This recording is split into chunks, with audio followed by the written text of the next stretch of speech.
We are 8 months into a Biden presidency, Jesse. Wrap your head around that. We still have 3 years and 4 months left. Look, when President Trump was president, you didn't see crisis after crisis. You just didn't see it. The vulnerable women that are at strip clubs, and the idea that you married someone who was the manager of the club kind of seems like maybe something relative that Republicans should know. None of them know this. And you've raised $8.2 million talking about family values.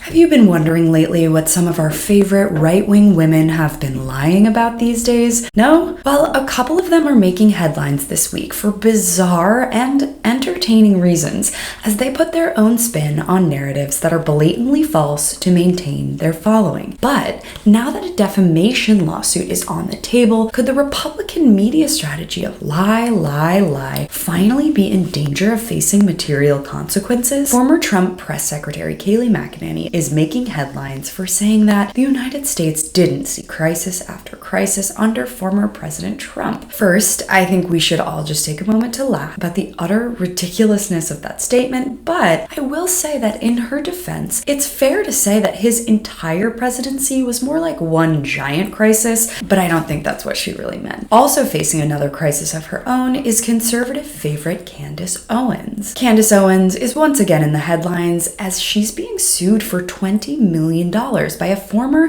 GOP congressional candidate, Kimberly Klacik, over an Instagram video Owens made in June in which she alleged that Klacik had committed campaign fraud, money laundering, illegal use of drugs, and that she was a former stripper. Klacik claimed she has seen her career in right-wing media disappear after Owens posted the 44-minute Instagram video on June 22nd. According to Klacik's attorney, the pundit has lost a book deal, been pulled from political fundraisers, lost a contract with a nationally recognized vendor, among other damages. If there's one thing we know about right-wing media figures, it's that they use lies to their advantage. But could this defamation case change that? I'm Caroline Johnson. Thanks for watching. From McEnany's well-documented history of lying, and then lying about not ever lying, to Owens's shoddy investigative journalism where she herself says she, quote, could not confirm anything. These women have figured out that despite the boundless resources we have today to uncover facts and seek the truth, that doesn't matter when lies lead to millions of followers, speaking gigs, and book deals. Before McEnany was a member of the Trump White House, she was a fierce critic of Trump as late as 2015, saying on the record that Donald Trump has shown himself to be a showman. I don't think he's a serious candidate, and that his comments regarding Mexican immigrants were, quote, racist. But when he won, she quickly changed her tune, and look where she ended up. As Anna mentioned yesterday about the Candace Owens case. Like, I gotta be honest, like presenting this so far was like pulling teeth, but now I'm like, oh, okay, you go, girl. There definitely is an element here of who cares. But the case against Owens will be an interesting look into just how far the lying on the right can ultimately go. This might be a turning point.